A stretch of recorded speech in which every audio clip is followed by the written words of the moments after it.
Welcome everyone.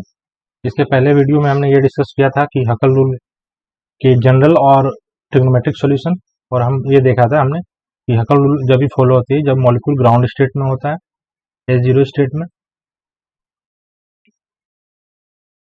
ये strictly valid है केवल मोनोसाइक्लिक सिस्टम के लिए।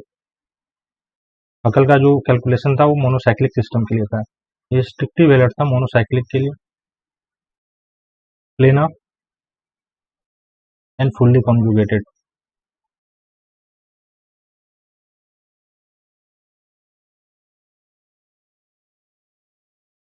ये सारी कंडीशन थी before we can say that a compound is a aromatic. आज हम लिमिटेशंस डिस्कस करेंगे और हकल रूल के बाद के सारे रूल डिस्कस करेंगे। यहाँ पर एक लाइन लिखी है, Huckel rule continues to be used and misused. Chemistry में जितने भी रूल्स होते हैं उनके बहुत सारे एक्सेप्शन होते हैं, इसलिए हमें किसी भी रूल के साथ बहुत स्ट्रिक्ट होकर नहीं चलना है। जब जैसा कंडीशन आता है वैसे हम उसको एक्सप्लेन करते हैं, वहाँ रूल चेंज हो जाते हैं, वहाँ हमारा एक्सप्लेनेशन चेंज होता है। एल्डोल रिएक्शन भी हम करते हैं, वहाँ 100% यील्ड नहीं जाती है, 97% भी अगर जाती है तो 3% कुछ न कुछ रिएक्शन होते हैं जिसका मैकेनिज्म हम नहीं जानते, या हम अगर उसके 3% कंपाउंड को जानेंगे तो हम उसको निकाल सकते हैं। इसलिए ऐसा नहीं कि जिसने 3% को समझने की कोशिश की वो गलत है। हकल रूल है जो लिमिटेड एप्लीकेशन देखा हमने मोनोसाइक्लिक सिस्टम के लिए, और ये कोई पनिशिया नहीं है। इससे हम किसी भी कंपाउंड को ये नहीं बता सकते हैं कि एरोमेटिक है या नहीं एरोमेटिक है। थोड़ी थोड़ी मिसअंडरस्टैंडिंग जो होती है केमिस्ट्री में या किसी भी चीज में बहुत ही बड़ी मिसअंडरस्टैंडिंग को एक जन्म देती है। यहाँ पर आप एक एग्जाम्पल देख सकते हो कि अगर हमने व्हाइट में माइनर चेंज किया, टी को हटाकर एल किया, यहाँ पर आई को हटा के ए किया, इस तरह करके चेंज करते गए तो हम व्हाइट से ब्लैक की तरफ आ गए। तो क्या व्हाइट ब्लैक है?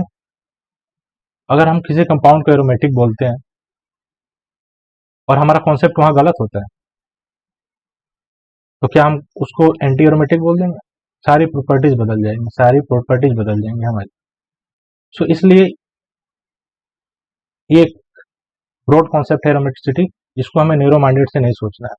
हमें बहुत ज़्यादा डिबेट नहीं करना। कभी मॉलिक्यूल हल्का एंटी एरोमेटिक कैरेक्टर दिखाता है, कभी फुल्ली एरोमेटिक दिखाता है, कभी बीच बीच की कैरेक्टरिस्टिक भी दिखाता है। इसलिए ये कह देना हर मॉलिक्यूल में 100% कॉन्फिडेंस के साथ ये मुश्किल है। ये हम देख सकते हैं, ये ग्राफ यूज भी कर सकते हैं आप जब भी ये एरोमेटिसिटी या हकल रूल की बात आए, कि एरोमेटिसिटी एक कॉन्सेप्ट ऐसा नहीं है कि हम इसको हकल रूल से ही समझा पाएंगे।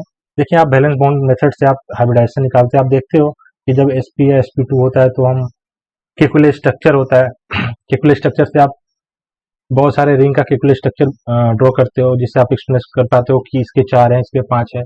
यहाँ पर आप श्रोडिंगर वेव इक्वेशन का सॉल्व करते हो, मॉलिक्यूलर ऑर्बिटल से होमो लुमो गैप निकलता है। हम ये जानते हैं, जैसे मैं एक एग्जांपल दूं आपको,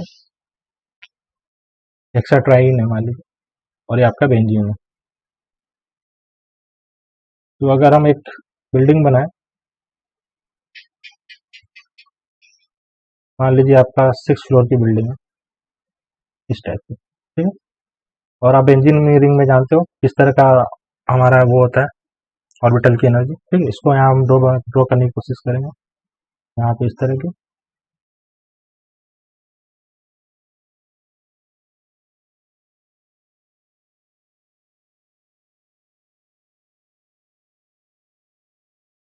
इस तरह से कुछ यहाँ पर डी जनरेटेड होता है। अगर हम यहाँ 6 इलेक्ट्रॉन यहाँ भी है आपके पास, 6 पाई इलेक्ट्रॉन, 6 पाई इलेक्ट्रॉन यहाँ भी। अब अगर यहाँ फिल करते हैं 1 2 3 4 5 6, यहाँ पे 1 2 3 4 5 6, आपका ये होमो ये हुआ, ये होमो हुआ, और बेंजीन का होमो क्या हुआ, यहाँ हुआ। तो एरोमेटिसिटी देखने में हम देखते हैं, हम क्या बोलते हैं, अगर कोई कंपाउंड न्यूक्लियोफिलिक है इसका मतलब उसका होमो अटैक कर रहा है, ठीक है। हम ये बोलते हैं कि जो बेंजीन है वो ब्रोमीन के साथ एडिशन रिएक्शन नहीं देता है, एडिशन रिएक्शन नहीं देता है। इसका मतलब कि ब्रोमीन का पाई इलेक्ट्रॉन जाता है, ब्रोमीन का जो पाई इलेक्ट्रॉन है उतना न्यूक्लियोफिलिक नहीं है। न्यूक्लियोफिलिक इसलिए नहीं है क्योंकि यहाँ होमो की एनर्जी कम है। तो यहाँ हम देख सकते हैं कि होमोलुमो गैप से भी इसको हम एक्सप्लेन कर सकते हैं। हकल रूल आपको पता है, 4n+2 पाई इलेक्ट्रॉन का कंडीशन आता है क्लोज्ड सेल का, ठीक है। इस तरह ग्राफ थ्योरी से कि उसके कॉन्जुगेटेड सर्किट होना चाहिए। तो एरोमेटिसिटी एक ब्रॉड कॉन्सेप्ट है जिसको केवल हकल मेथड से समझना सही नहीं रहेगा। ठीक, तो हम नेक्स्ट टॉपिक के पास आते हैं। एक सिंपल सी बात है, बेंजीन रिंग हम सब पढ़ते हैं ऐसे, और इसको हम क्या करते हैं, एक सर्किल से डिनोट कर देते हैं ऐसे। तो सबसे पहले ये जो 6 इलेक्ट्रॉन था, इसको ऐसे किसने डोनेट किया? तो हम इनका नाम लिटरेचर में बहुत कम सुनते हैं। मोस्टली जिनका नाम इन्होंने पहले किया था, मतलब इनका रिपोर्ट बहुत ज़्यादा पब्लिश नहीं था, मतलब सॉरी बहुत ज़्यादा डिस्कशन में नहीं था। तो रॉबिन्सन का नाम सबसे सुनते हैं, और कभी कभी तो हम इनको रॉबिन्सन सेक्सटेट या रॉबिन्सन सर्कल भी बोलते हैं। उन्होंने पहली बार ये बोला, मगर इन्होंने स्ट्रिक्टली बोला कि ये अगर मैं 6 इलेक्ट्रॉन जो बेंजीन के चारों तरफ सर्कल कर रहे हैं, उसको हम अगर सर्कल से बनाते हैं तो वो 6 इलेक्ट्रॉन है ना। He said directly that the circle should represent only a 6 pi electrons, not more than that. ठीक है, कोई भी आप स्टैंडर्ड बुक पढ़ोगे, यही दिक्कत होती है इंडियन बुक और स्टैंडर्ड बुक में। देखिए आप जेरी मैथ ने अपने बुक में क्या लिखा है, ध्यान से इसको देखेंगे। One circle can be use for benzene, यह सही है, ये तो सही है, एक सर्किल बेंजीन के लिए यूज करना। अब क्या हो गया, अगर अब हम जानते हैं ये क्या है, एक मिनट तो डिस्कशन करते हैं। अगर हम एक सिंगल बॉन्ड बनाते हैं तो हम ये क्या बोलते हैं, two centre two electron bond बताते हैं। अगर आप बोरोन हाइड्राइड पढ़ेंगे, बोरोन, तो इसको हम बोलते हैं इस तरह के बॉन्ड को 3 सेंटर 2 इलेक्ट्रॉन। कहाँ पर इसको देखेंगे हम लोग, बोरोन, बोरोन हाइड्राइड में। उसी तरह अगर हमने सर्कल किसी में बनाया है, ठीक है, तो ये 6 सेंटर 6 इलेक्ट्रॉन है, मतलब सर्कल को हम 6 इलेक्ट्रॉन बनेंगे। तो जेरी मार्च ने डायरेक्टली बोला है कि अगर हम नेप्थलीन के 2 सर्कल लगाते हैं तो ये 6 6 12 इलेक्ट्रॉन बताता है, मगर यहाँ पर कितने हैं, 2 2 4 2 6 2 8 2 10, ये 10 इलेक्ट्रॉन है। तो इस सर्कल का यूज करना एक मिसलीडिंग होगा, it will be mislead to use 2 circle for naphthalene, और हम यूज करते आते हैं। इवन ये शायद 1959 में जो मोशन बॉयड का एडिशन आया था, उसमें पहली बार यूज किया गया। आप देखेंगे जेरी मार्च ने कभी भी अपने मॉलिक्यूल्स में जब एंथ्रासिन, फेनांथ्रीन या नेप्थलीन बनाते हैं तो एक सर्कल का यूज नहीं किया, दोनों सर्कल्स में, इसी कॉन्सेप्ट के अनुसार। तो एक छोटी छोटी सी जो चेंजेस होते हैं, देखें यहाँ भी व्हाइट और ब्लैक हो गया, और आज आज तक हम उस ब्लैक को यूज करते हैं। तो हमें भी ये कोशिश करना चाहिए कि हम इस तरह के इलेक्ट्रॉन को ना दिखाएं अपने, जब भी हम अपने मॉलिक्यूल्स को लिखें। एक कॉन्सेप्ट है फ्राइज रूल का, जो कि स्टेबिलिटी ऑफ एरोमेटिक कंपाउंड्स में यूज हो सकता है। ये कहता है कि सबसे ज्यादा पॉलीएरोमेटिक हाइड्रोकार्बन में वो कंपाउंड स्टेबल होगा जिसमें सबसे ज्यादा बेंजोनॉइड रिंग हो, सबसे ज्यादा बेंजोनॉइड रिंग हो, या उसमें क्यूनिनोड अरेंजमेंट कम होगा या नहीं होगा। देखिए बेंजोनॉइड और क्यूनोड ये देख रहे हैं आप, इसको हम लोग क्या बोलेंगे, इस कंपाउंड के इस तरह के स्ट्रक्चर को बेंजोइड, और इस फॉर्म को क्यूनोइड। इसको अगर हम क्यू से डिनोट करें और इसको हम बी से डिनोट करें तो किसी मॉलिक्यूल में बेंजोनॉइड फॉर्म जितना ज्यादा होगा वो उतना ही ज्यादा स्टेबल होगा। इसको हम अभी नेप्थलीन के ऊपर जो एग्जांपल है वहां पर हम देख लें कि कौन सा स्ट्रक्चर नेप्थलीन के लिए सही होगा, उसके बाद हम क्लास रूल के पास जाएंगे। ये देखिए, ये एक बेंजीन की तरह है, इसको बेंजोनॉइड मान लीजिए, ये भी बेंजीन है पूरा बेंजोनॉइड।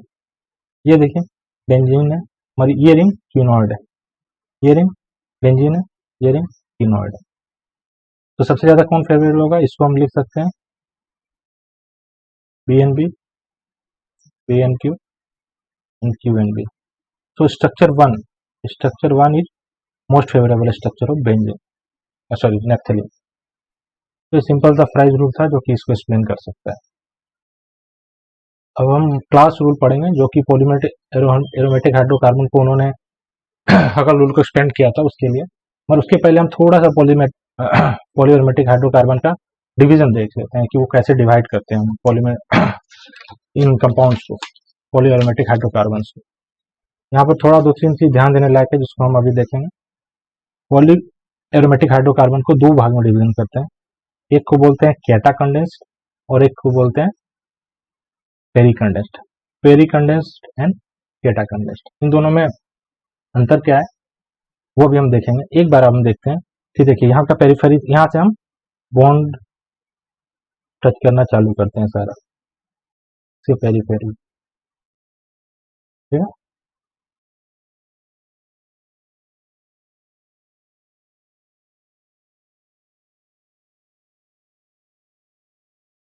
कुछ कार्बन है जो आप छू नहीं सकते हैं, इसको इसको, ठीक, इस कंपाउंड में आइए।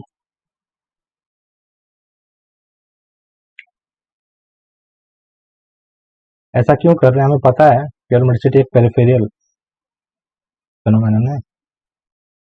कोई कार्बन है जिसको आप टच ना कर पाए, शायद कोई नहीं। तो इस पर ये डिवीजन हुआ है, इसको भी हम देखेंगे आगे जाके। मैं डिस्कस करूंगा कि फुल्ली बेंजोइड क्या है और नॉन फुल्ली बेंजोइड क्या है। फुल्ली बेंजोइड में कंप्लीट पाई इलेक्ट्रॉन होते हैं, कुछ एम्प्टी एम्प्टी सर्कल्स होते हैं, जिसको इसको आप एम्प्टी बोल सकते हैं। मगर इसमें कोई एम्प्टी नहीं है, इसको एम्प्टी बोल दीजिए, फिर हम आगे इसको डिस्कस करेंगे, ठीक है। इसको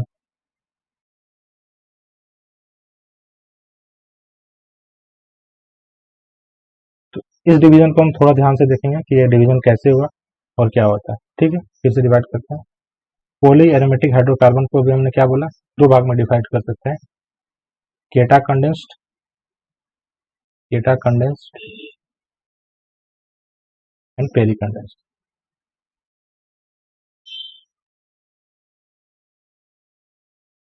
केटा एंड पेरी, इसको दो भाग में हम डिवाइड कर सकते हैं। केटा क्या है, केटा में नो इंटरनल कार्बन, इसमें कोई कार्बन ऐसा ना होगा, कोई कार्बन इंटरनल नहीं होगा, नो इंटरनल कार्बन। क्यों, क्योंकि सारे पेरीफेरी पे रहेंगे, जैसे आपने हम देखे हैं ऊपर, ऑल एट पेरीफेरी।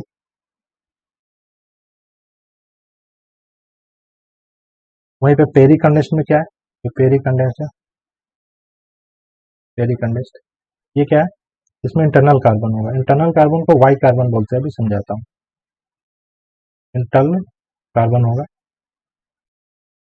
और ये जो इंटरनल कार्बन होगा कॉमन होगा किससे, तीन रिंग से, common to three rings, three ring, कितने रिंग कॉमन होगा, थ्री। इस कार्बन को हम लोग कभी कभी वाई कार्बन बोलते हैं, वाई कार्बन, अभी डिस्कशन करते हैं। देखिए एक वाई बनाइए आप, वाई, वाई बनाएंगे, ये भी कार्बन है, ये भी कार्बन है, देखिए कॉमन टू थ्री रिंग, मतलब यहाँ भी एक रिंग होगा, यहाँ भी रिंग होगा, और यहाँ भी रिंग होगा। इसको रिंग ए मानिए, इसको बी मानिए, इसको सी मानिए। तो यहाँ पर देख लीजिए, यहाँ पर आप वाई बना रहे हैं, ये वाई बना रहे हैं, और यहाँ पे पा रहे हैं ए बी सी, है ऐसा, ठीक है। यहाँ पे कोई नहीं है, यहाँ पे सारे पेरिफेरी पे है, कोई वाई बनाएंगे, जैसे यहाँ वाई बनाने की प्रैक्टिस करें, यहाँ रिंग ए है, रिंग बी है, यहाँ पर कोई भी वो नहीं है। सिमिलरली यहाँ भी आप ट्राई कर सकते हैं बना के, देख सकते हैं रिंग ए, रिंग बी, ठीक है। कीटा कंडेंस्ड को भी दो भाग में डिवाइड करते हैं, कीटा कंडेंस्ड को दो भाग में डिवाइड करते हैं।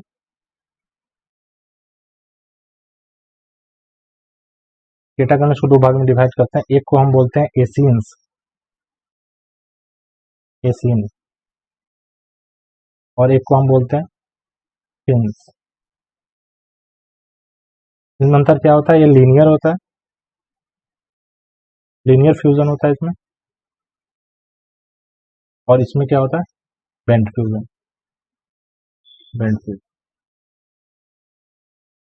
देखिए बेंड फ्यूजन है, और एक सिंपल सा एक्सप्लेनेशन, ये हम आगे बहुत तरीकों से एक्सप्लेन करेंगे, यहाँ भी है कि जो किंग्ड होते हैं, किंग्ड मतलब जो बेंट होते हैं, बेंट होते हैं, जिससे कि यहाँ पर ये हुआ, दे आर मोर स्टेबल, इसकी स्टेबिलिटी स्टेबिलिटी ज्यादा होती है लीनियर वन से, ये दोनों आइसोमर्स। तो इस तरह से हम इनका डिवीजन कर सकते हैं, ठीक है। फिर से डिवीजन को यहाँ मैं लिख देता हूँ, polymeric poly aromatic hydrocarbon can be divided into काटा एंड पेरी, ठीक है, काटा एंड पेरी। काटा में नो इंटरनल, यहाँ पे इंटरनल कार्बन, और इसको फिर हम दो भाग में डिवाइड करेंगे, एसिन्स। इस डिवीजन को हमें याद रखना है, ये बहुत जगह काम आता है, कभी भी आपको एग्जाम में आता है, कभी हम आता है ना एग्जाम में पायरीन के बारे में, तो हम क्या बोल देते हैं,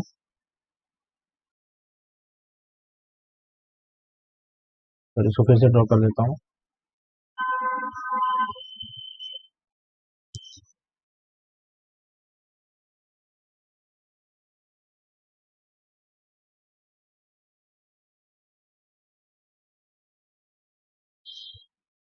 देखिए ये वाई कार्बन है, ये वाला, ये वाई कार्बन है, ये वाई कार्बन है।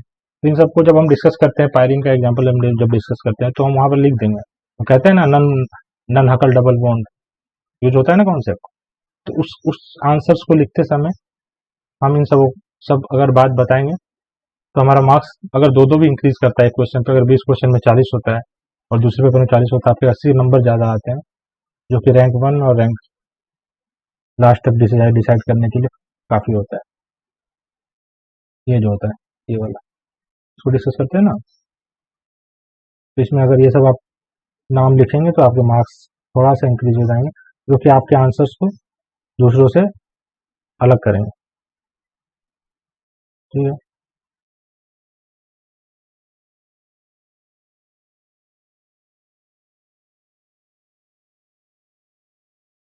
अब हम अपने मेन टॉपिक के आएंगे, क्लास रूल। एक लाइन है यहाँ पे, इसको ध्यान से सुनेंगे। Kekule is dead, long live Kekule, and Clar was never born. यहाँ इसलिए लिखा गया है, हम जब केमिस्ट्री शुरू करते हैं, ऑर्गेनिक केमिस्ट्री, तो हम सुनते हैं केकुले एक ड्रीम देखा था, तो बेंजीन का स्ट्रक्चर उन्होंने ये किया, उसके बाद केकुले स्ट्रक्चर हम ड्रॉ करते हैं, हर जगह केकुले का नाम हम सारे टेक्स्ट बुक में पढ़ते आए हैं। मगर क्लार्क क्लार्क का नाम इनफैक्ट कुछ टेक्स्ट बुक में दिया गया है, वो भी स्टैंडर्ड टेक्स्ट बुकों में, वो भी रेफरेंसेज में आपको मिलते हैं नीचे। ठीक है, जबकि इतना इंपॉर्टेंट है, हम लोग सब पढ़ते हैं नेफ्थलीन का कितना रेजोनेंस, कितना बीटा नेफ्थॉल, कितना प्रैक्टिकल में यूज होता है, कितनी बार हम इसका इलेक्ट्रोफिलिक सब्स्टिट्यूशन रिएक्शन कराते हैं, और कभी भी क्लार्क का मेंशन जल्दी इंडियन टेक्स्ट बुक में, स्पेशली मास्टर्स और बीएससी में हम नहीं देखते। और यही बात है कि हमारा आंसर्स में उस तरह के पॉइंट नहीं मिलते हैं जो हमें लिखने चाहिए। इन्होंने क्या किया था, इन्होंने हकल रूल को एक्सटेंड किया था पॉलीसाइक्लिक सिस्टम के लिए, जैसे जैसे फ्यूजन बढ़ता जाता है। उन्होंने बोला था कि सबसे ज्यादा वो रेजोनेंस स्ट्रक्चर उसकी प्रॉपर्टी दिखाएगा जिसमें सबसे ज्यादा डिसजॉइंट डिसजॉइंट एरोमेटिक बाइसेक्सेट होंगे, मतलब सबसे ज्यादा बेंजीन रिंग लाइक आपको दिखेंगे। ठीक है, सबसे सिंपल ये वाला याद आप रखें, base structure of any polycyclic compound is the one with maximum number of benzene like rings. अगर बेंजीन लाइक रिंग ज्यादा है जिस कंपाउंड के जिस रेजोनेंस फॉर्म में, वो उसका सबसे अच्छा प्रॉपर्टी दिखाएगा, और वही उसका प्रॉपर्टी आएगा केमिकल और फिजिकल एक्टिविटी डिसाइड करेगा। जैसे आप देख रहे हैं फिनेंथ्रीन है, यहाँ ये मॉलिक्यूल नहीं बनाएंगे, देखिए 6 12 2 14 ऐसा हो जाएगा। ठीक है, तो यहाँ आप देखते हैं कि यहाँ पर क्या है, दो दो दो डिसजॉइंट स्ट्रक्चर है। ठीक है, एक और दो, और यहाँ पर क्या है, एक। तो ये ज्यादा डोमिनेट फॉर्म होगा रेजोनेंस में, और इसीलिए हम देखते हैं कि सारा रिएक्शन 9-10 पोजीशन पे होता है। क्यों होता है, क्योंकि ये जो है मॉलिक्यूल एक डबल बॉन्ड की तरफ एक्ट करता है। ठीक है, तो यहाँ आप देख सकते हैं कि जो एक्सटर्नल रिंग है, ये दोनों बाहर के रिंग है फिनेंथ्रीन का, वो मोर स्टेबल है, या मोर एरोमेटिक है सेंट्रल लिंक के वजह। यहाँ पर सेंट्रल लिंक ये कंट्रीब्यूट कम करता है, इसीलिए। अब हम आगे जाएंगे, यहाँ पर आप देख रहे हैं कि दोनों में एक है। ठीक है, यहाँ भी एक है, यहाँ भी एक है, तो दोनों बराबर स्टेबिलिटी की मॉलिक्यूल है। यहाँ दो है, यहाँ एक है, तो ये ज्यादा स्टेबल है। यहाँ पे एक है, यहाँ पे एक है, यहाँ पे एक है, ये दोनों सिमिलर टाइप के। यहाँ देखिए आप कैसे इसको इसको अलग कर सकते हैं, यहाँ पर आप देख लीजिए, इसको और एक एक्सप्लेनेशन है मैं बता दूंगा। यहाँ पर आप देखिए ये दोनों सेम टाइप के स्ट्रक्चर है, तो इक्वल है। ये इससे कैसे बड़ा हुआ, ये यहाँ पर आप देखेंगे ध्यान से कि यहाँ पे ये क्यूनेट फॉर्म आपने क्या बढ़ा था, आगे देखा था कितनी बार डील्स, ये एक डाइन है जो कि डील्स ऑर्डर रिएक्शन में बहुत यूज होता है। अभी देखा था ना क्यूनॉट फॉर्म, देखिए ये बन रहा है क्यूनॉट फॉर्म, ये बन गया है आपका। सिमिलरली यहाँ भी है, जो कि बहुत ज्यादा एक्टिव होता है, तो इसीलिए ये ज्यादा स्टेबल है। अब हम थोड़ी सी क्लास स्ट्रक्चर के बारे में बात कर लें। क्लार क्लार स्ट्रक्चर क्या होता है? क्लार स्ट्रक्चर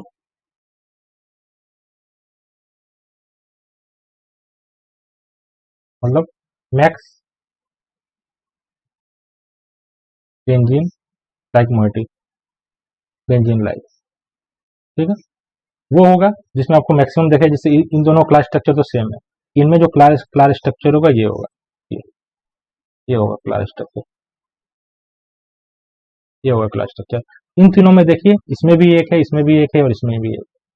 तो हम एक डिवीजन करते हैं ताकि हमें समझ में आ जाए कि क्या होता है।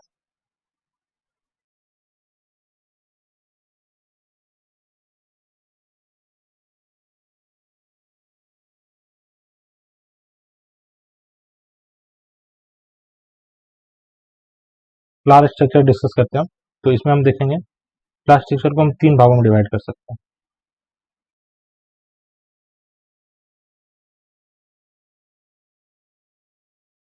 एक में केवल पाई टाइप के होंगे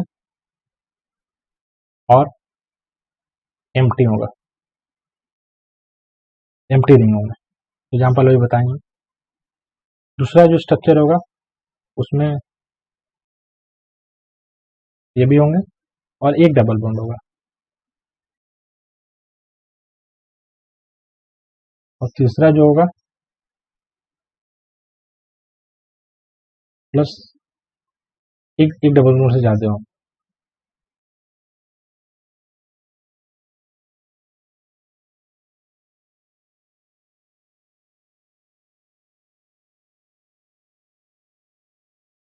इसका एग्जाम्पल हम ये कह दें, इस टाइप के मॉल को, ठीक है। इसका एग्जाम्पल फिनेंथ्रीन जो ऊपर दिया हुआ,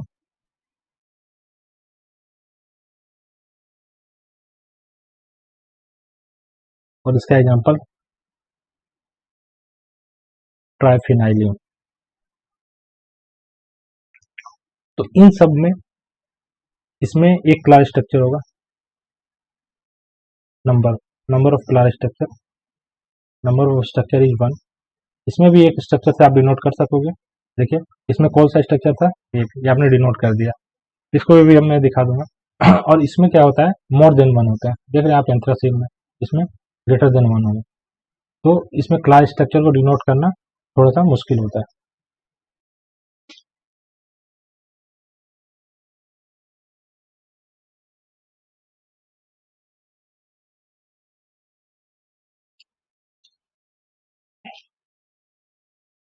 अब हम नॉर्मली जो बात करेंगे, जैसे ये नैप्थलीन है,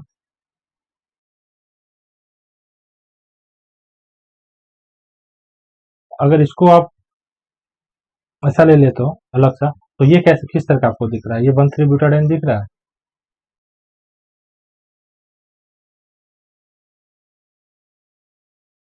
1,3 ब्यूटाडाइन इस टाइप का मॉलिक्यूल लिखा है। Infuse system with focus on individual room, there are not 6 electrons. यहाँ पे 6 इलेक्ट्रॉन नहीं है, बल्कि 2 इलेक्ट्रॉन और 2-4 इलेक्ट्रॉन है, जो कि ब्यूटा 1,3 डाइन की तरह एक्ट करते हैं। और ये कहते हैं हम लोग कि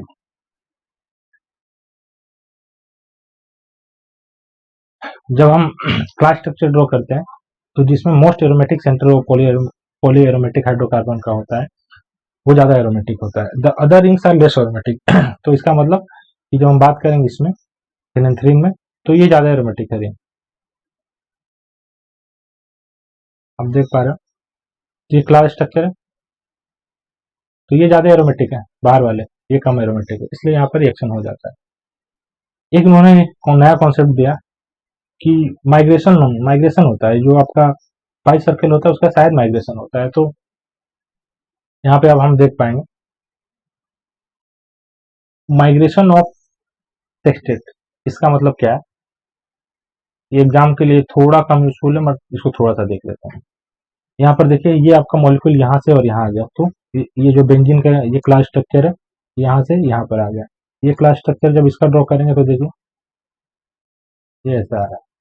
ये लीनियर एसेंस है, n=3, ठीक है। तो यहाँ भी आप देख रहे हैं कि ये पाई इलेक्ट्रॉन जो है बेंजीन का ये माइग्रेट कर रहा है। पोपलार ने ये भी एक एक्सप्लेनेशन दिया हुआ है ऑफ माइग्रेटिंग पाइसेस, माइग्रेट करता है। और यहाँ पर लाइन लिखिए, the increase reactivity and decrease stability of larger acenes, ये ज़्यादा स्टेबल है, ये रिएक्टिव है। अगर रिएक्टिविटी की बात करेंगे, रिएक्टिविटी की, तो ये ज़्यादा रिएक्टिव है, ये वाला। ऑफ लार्जर एक्सप्लेन कैसे करते हैं, क्लार रूल से, taking into account the number of non sexual ring increases along the centre. इसका मतलब यहाँ पे इस टाइप के रिंग कितने हैं, एक दो, यहाँ पे एक दो तीन। जैसे जैसे हम बढ़ते जाएंगे उस तरह के मॉलिक्यूल जो कि जिसमें हम 6 पाई इलेक्ट्रॉन डालकर और सर्कल ना बना सकें, उस तरह को होता है। अभी हम एग्जाम में कैसे यूज कर सकते हैं इस कॉन्सेप्ट को, एग्जाम में कैसे यूज करेंगे ताकि हमारा मार्क्स अच्छे मार्क्स आए। नॉर्मली हम जानते हैं फेनेंथ्रीन में ब्रोमीन ऐड होता है 19 पोजीशन पे, यहाँ मगर वो फास्ट होता है, एंथ्रासीन में, फेनेंथ्रीन में ऐसा नहीं होता। क्यों? इसको आप नॉर्मल एक्सप्लेन कर सकते हो कैनोनिकल फॉर्म में जो ये करते हैं, मगर अगर आप ये थोड़ा सा कॉन्सेप्ट डाल दोगे तो आपका आंसर अच्छा हो जाएगा। यहाँ पर देखिए एक लाइन लिखा हुआ है, greater thermo chemical stability of phenanthrene, phenanthrene ज्यादा स्टेबल होता है। क्यों? क्योंकि इसके पास दो क्लार स्ट्रक्चर, अभी हम आप देख के पाए, दो क्लार सॉरी दो क्लार पाई सेक्सेट है, दो क्लार स्ट्रक्चर है, दो क्लार पाई सेक्सेट है, देखिए ए और बी, तो ये ज्यादा स्टेबल हुआ। और इसमें क्लास स्ट्रक्चर में केवल एक है, इसलिए ज्यादा रिएक्टिव होता है। इसमें बोला है कि जो भी aromatic hydrocarbon, poly aromatic hydrocarbon के पास में एरोमेटिक पाई सेक्सेट काइनेटिकली मोर स्टेबल होगा।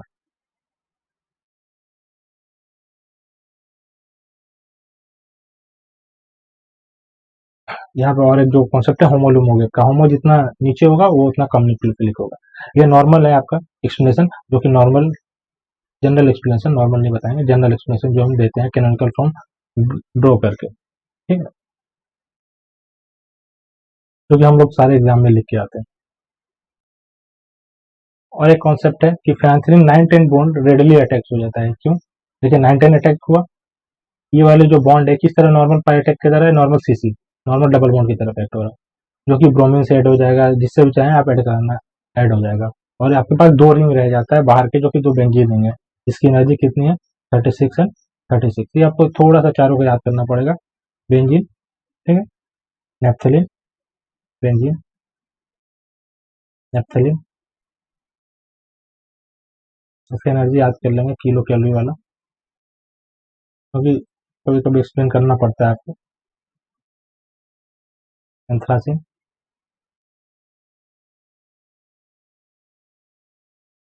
और फिनेंथ्रीन।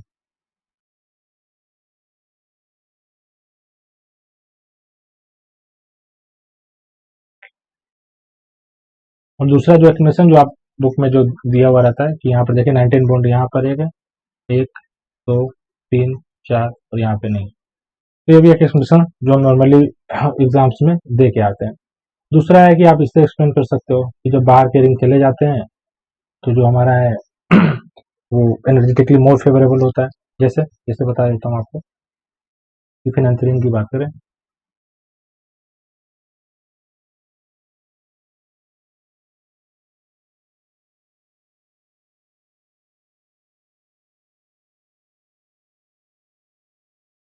ये 19 पोजीशन है।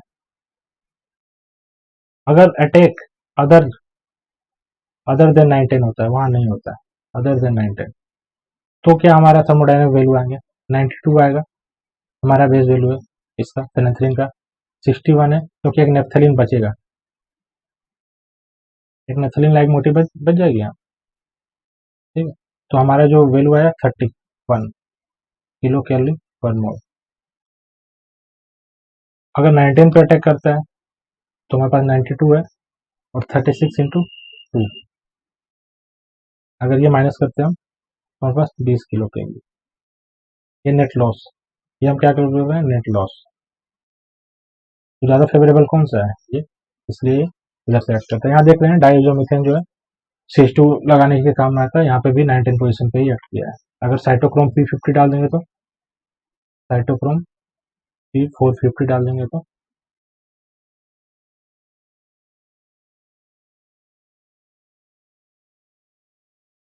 अलग अलग बन जाए, ऐसा बन जाए, यहाँ ऑक्सीजन ऑक्सीजन एटम लग जाएगा।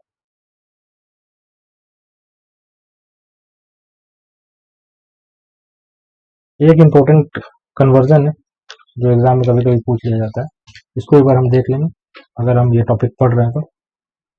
यहाँ क्या कराएंगे हम, इसे ऑक्सीडेशन करेंगे क्रोमियम में एसिटिक एसिड में, फिर देंगे, या इसको अल्कलाइनिंग KNO4 से ट्रीट करते हैं, तो हमारे पास जो कंपाउंड बनेगा रिएक्शन कितना होगा, 19 पोजिशन पे।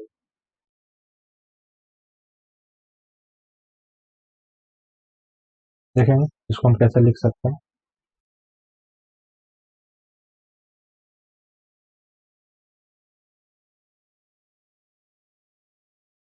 ये ऐसा, ठीक है।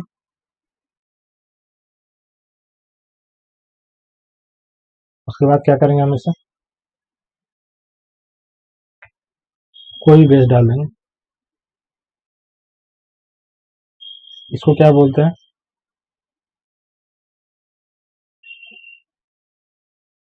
बेंजील, ठीक है। इसमें अगर कोई आप बेस डालते हैं तो हमारा क्या कंपाउंड क्या बनता है,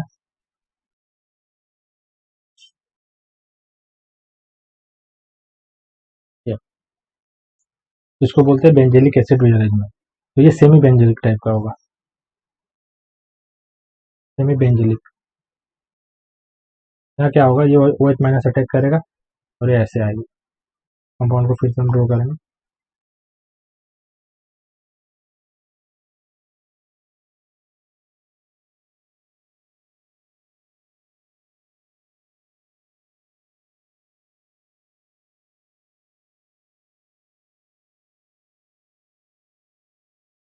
O माइनस, ये रिंग तो ऐसा ही है। इसके बाद जो हमारा रिएक्शन होगा ये यहाँ आएगा और ये रिंग कॉन्ट्रैक्शन है।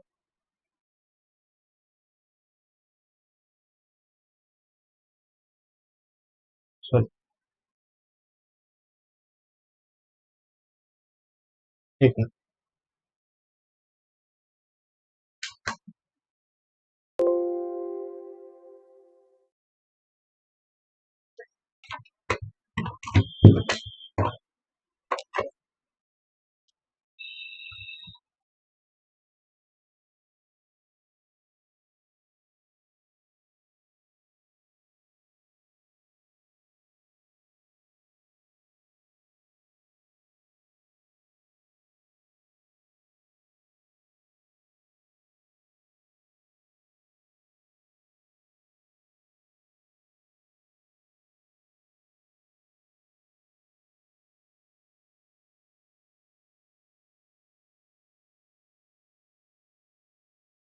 सॉरी थोड़ा कंप्यूटर हैंग हो रहा है, ठीक है। आपका ये कंपाउंड मिला, देखिए इससे आप सिमिलरिटी थोड़ा सा लगा सकते हो, इस टाइप से ये बना होगा। इसके बाद इसको एल्केलानिक KMNO4 से आप ट्रीट करते हो, इसको ऑक्सीडेटिव डिकार्बोक्सिलेशन CO2 माइनस हो जाएगा, हट जाएगा, डिकार्बोक्सिलेशन बोलेंगे और हमारा डिजायर्ड कंपाउंड आपको मिल जाएगा।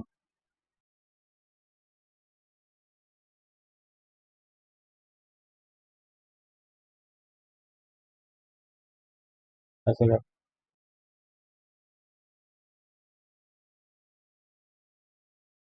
एक इंटरकन्वर्जन हमें देख लेना चाहिए। लास्ट टॉपिक है कि अगर एनिलेशन का जो कॉन्सेप्ट आता है उसमें भी हम क्लास रूल को यूज कर सकते हैं। देखिए आपको मैं बता रहा था ना, अगर इस टाइप के, ये फुल्ली बेंजोइट कंपाउंड है, ये फुल्ली बेंजोइट कंपाउंड है। फुल्ली बेंजोइट क्यों, क्योंकि इसको आप एम्प्टी बोल सकते हो, इसको आप एम्प्टी बोल सकते हो। आप देख रहे हो इसका जो स्ट्रक्चर है, ये क्लास एक्सेट है और ये एम्प्टी रिंग्स है। तो इसमें क्या हो रहा है कि इस तरह के जो कंपाउंड उनको calorimetric, fully aromatic compound. The phenomenon where some rings is fused system give a part of the aromaticity to the adjacent ring are called annihilation। तो इन्होंने क्या किया, अपना एरोमेटिसिटी इसको दे दिया, इसको दे दिया, इसको दे दिया, और ये कैसा फील कर रहा है, जैसे एम्प्टी है। इसका एक बहुत सारा कॉमन एग्जांपल है, एक एग्जांपल भी हम देख लें। जब हम इस कंपाउंड की एसिडिटी की बात करते हैं कि एसिडिक ज़्यादा कौन होगा, तो आप यहाँ देख पा रहे हैं वैल्यूज दी हुई हैं। इसको हल्का से एक्सप्लेन कर दें। इसका अगर आप डिप्रोटोनेट करोगे तो क्या बनेगा, इसको डिप्रोटोनेट किया तो आपका क्या बना,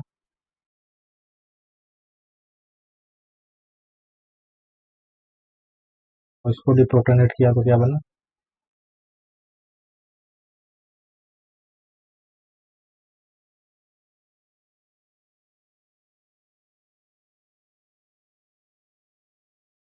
देखिए ये तो हमें पता है एरोमेटिक होता है। ये कैसा है, ये देखिए ये वाला, ये लाइलिक टाइप का लग रहा है। ये लाइलिक क्या है, कार्बन आयन है, और ये 2 डिग्री कार्बन आयन। तो नॉर्मली हम ये देखने में लगेगा कि इसमें ज़्यादा रेजोनेंस है, तो लास्ट वाले को होना चाहिए, मगर एसिडिटी ऑर्डर डिफरेंट होती है, क्योंकि इसका रीज़न ये होता है। और भी आप देख सकते हो कि जब आप इसको रेजोनेटिंग स्ट्रक्चर बनाने जाएंगे, इसको यहाँ पर जैसे यहाँ पे डबल बॉन्ड यहाँ लाएंगे और ये यहाँ आएगा, ये वाला ऐसे हो गया। इस टाइप को आप एक ही क्लास स्ट्रक्चर में, ये जो स्ट्रक्चर बनाएंगे इसमें कम कंट्रीब्यूशन हो, क्योंकि एक बेंजीन है, ये ज़्यादा कंट्रीब्यूशन। तो ये वाला 2 डिग्री के लिए तरह ही एक्ट करेगा, क्योंकि ये नहीं कर पा रहे, बेंजीन इसमें कोई पार्टिसिपेट नहीं कर रहा है। अगले लेक्चर में हम लोग और सारे रूल डिस्कस करेंगे। Thank you.